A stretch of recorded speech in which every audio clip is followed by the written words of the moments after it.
Nandura तहसीलमध्ये anti corruption ब्युरोची मोठी कारवाई। पुरवठा निरीक्षण अधिकारी सौ पूनम थोरात यांना 16,000 रुपयाची लाच स्वीकारताना रंगेहात पकडण्यात आले आहे। मिळालेल्या माहितीनुसार तक्रारदार यांच्या नावे स्वस्त धान्य दुकान आहे आणि ते चालवतात। 29 ऑक्टोबर रोजी या दुकानाची तपासणी झाली होती। तपासणी अहवालात काही त्रुटी दाखवत अहमद वरिष्ठ कार्यालयाकडे अहवाल पाठवण्यासाठी आणि दुकानाचा धान्य पुरवठा सुरू ठेवण्यासाठी 16,000 रुपयाची लाच मागितल्याची तक्रार अँटी करप्शन ब्युरोकडे प्राप्त झाली होती। त्यानुसार आज दिनांक 14 नोव्हेंबर 2025 नांदुरा तहसील कार्यालयात सापळा रचण्यात आला।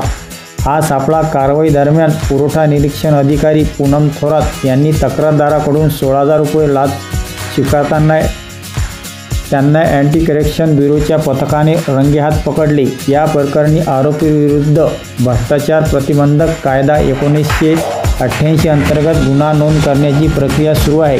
ही संपूर्ण कारवाई पोलीस उपअधीक्षक भांगोजी तोरमोले, सापळा अधिकारी पोलीस निरीक्षक रमेश पवार तसेच एसीबी बुलढाणा पथकाने यशस्वीरित्या पार पाडली।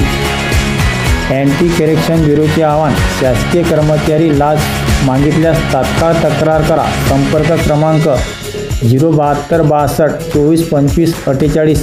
व्हॉट्सअप क्रमांक 94 050 91 10 64। व्हॉट्सअप क्रमांक 94 050 91 064। अधिक माहितीसाठी चॅनल सबस्क्राईब करा।